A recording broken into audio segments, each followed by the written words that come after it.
guys can do it without getting wet or retraining. So look at you all, right? So this time, I'm just going to let you know for this tour, I'm going to use some simple nautical terms. If you do not know them, allow me to use the lights to help you out right now. So this side, that's flickering. You see your right side of any vessel facing forward, always known as starboard side. Once again, this side is starboard side. Other side flickering to the left side of any vessel facing forward, known as port side. Once again, this side is port side.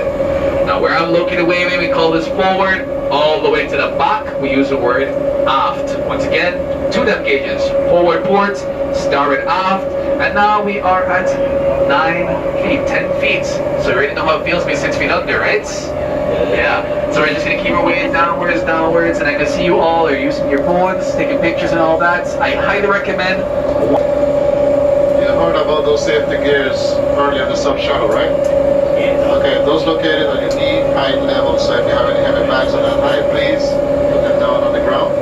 So those hatches can be free to release just in case of emergency. Heavy bags at your knee height levels, please place them down on the ground. So those hatches can be free to release just in case of emergency, and you can get access to the safety gears. From back, up front. Just sit for relax and enjoy yourself. And we're going to see lots of stuff down here tonight, okay? Thank you for coming.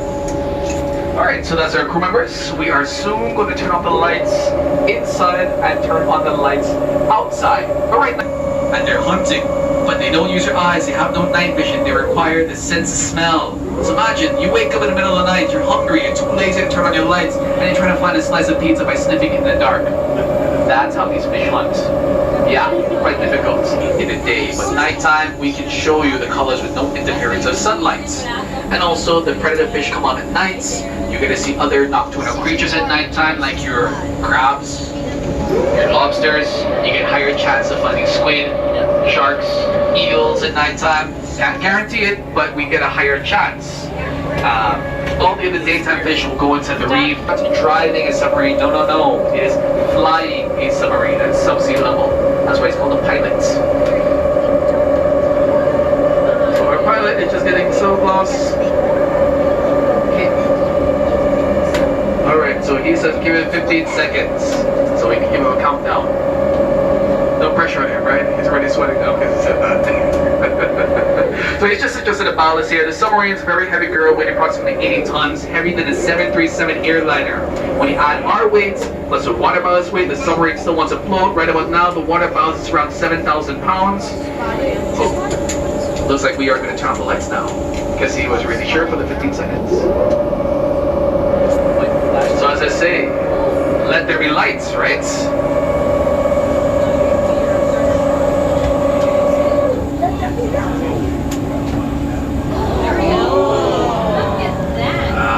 Worth the wait, right?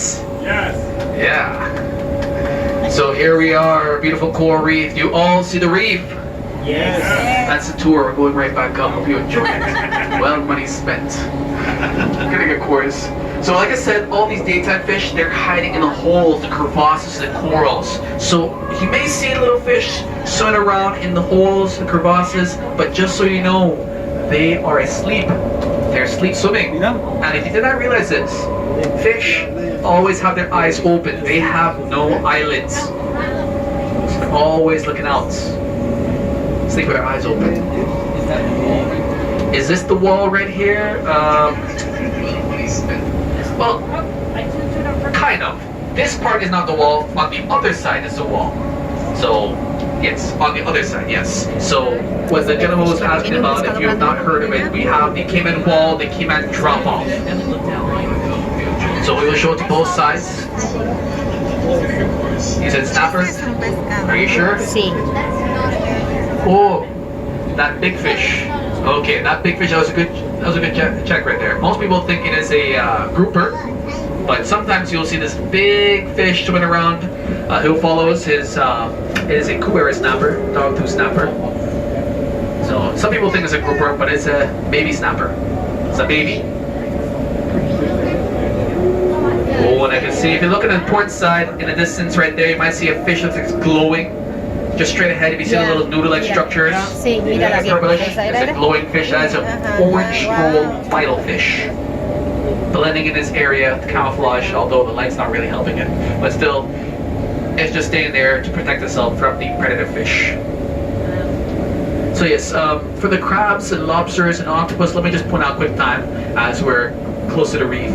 For the crabs and lobsters, their shells, their exoskeleton, blends in easily with the color of the reef, so they can be right in front of you feeding, and you may not even notice they're right there. So be very attentive. Look around, look up, down, left, right of your viewports. Make this an adventure for yourself as we pass by here. That fish you see on the starboard side is coming towards us. That is a tarpon, the Atlantic king. Some may know it as a very good game fish. Good to catch, but not good to eat.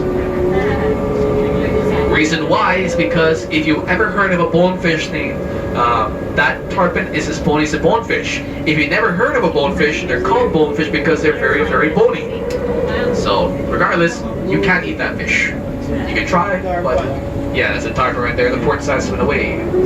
Oh, and I might see some lionfish as well out tonight. Those blackfish or striped fish with feather-like fins. They look like a mixture between a rooster and a zebra. Lionfish. Very bad for the environment. Very bad for the environment. I'll explain that later why. Right now, I can say today, even to a depth of 100 feet, the temperature is a beautiful 84 degrees Fahrenheit.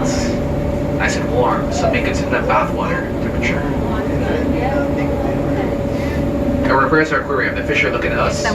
Yeah. So, as Andrew's getting as close to the reef, it allows me to say that the pilots here, we give you close to the scuba diver experience. We give you the close views like a scuba diver would see.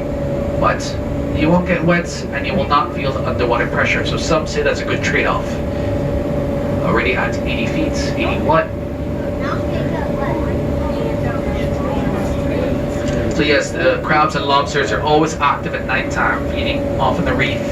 So their shells blend in easy with the colors, so be attentive when we pass by here. These creatures, these crustaceans could be right in front of you and you may not even notice they're in there. As for the octopus, the octopus starts off as a pale blue color, looks like a piece of mush on the reef. Now you see, if we encounter an octopus, they'll do one of three things. Either one, camouflage the surrounding area, scrum away in a hole.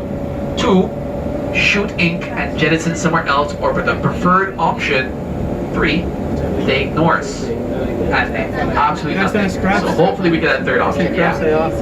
So, yes. I was diving and that happened to me. I saw an octopus Yep. and then it totally ignored me.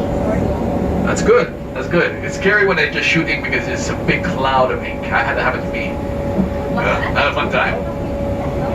Yes. Oh, you're just waving? Hello. Yes. So yes, if you have any questions at all, feel free to ask. I'm always happy to answer your questions to make you feel more confident in your question answering. Just so you know, there's no such thing as a silly question in books. Yes, you have a question? Are there any turtles? Yes. There are turtles here. It is very odd to think, which is what you're seeing right now. This is a drop off here. Shallow side of the island, this west side, 3,500 feet. Roughly 1 kilometer in depth. So the shallow side of the island. We will show to both sides the wall and the drop off. Like I said, we try to get even views. So port side, do not worry. Starboard side, get paid less, whatever. Vice versa, we try to do even views, okay? Also, for those looking out for squid, they are active in the nighttime as well. And generally, you might see some schools of fish or just little fish going by them. So they can actually, in a sense, when it's time for them to go to bed, they kind of shut down part of their brain. So it allows them just to go in that kind of mode, so they're constantly moving. Anything else besides the nurse shark?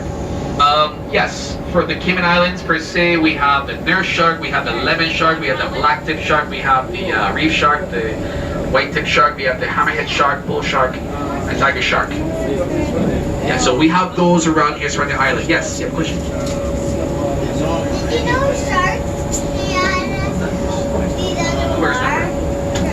Think what? Did you know sharks feed underwater? Yes, yes, I know that, yes. Now let me one up you with your fact about sharks. For those who may not know this, did you know, especially when they're following us, these creatures are opportunistic fish. They just keep eating and eating and eating and eating and eating and eating and eating until they cannot eat anymore. They may regurgitate their food and then they just eat after that. I've had it where I saw, well, when I started working here many, many years back, a guest asked me, when seeing the same size of a Aquarius snapper, saying, would this Aquarius snapper eat a fish which was actually 3 times larger than its head? Me being experienced said, that's impossible. That fish will sometimes they just pass out and they don't eat for a couple hours. Oh, yes, you have a question? I saw a fish that had spin. Ah, the fish that has feathers, that is a lionfish, yes. Lionfish, yes. They are bad for the environment, the lionfish. The reason for that is because first, they're not... With live coral, you would see a bit more color on there, you would see fish hanging around there, although the nighttime is a poor example to show that due to the fact that the fish are inside the reef.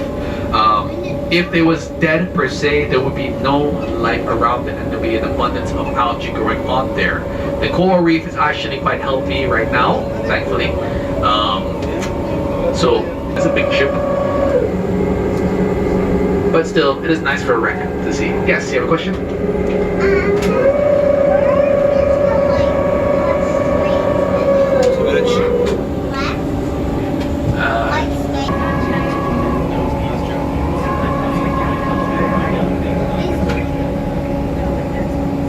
So the Carly.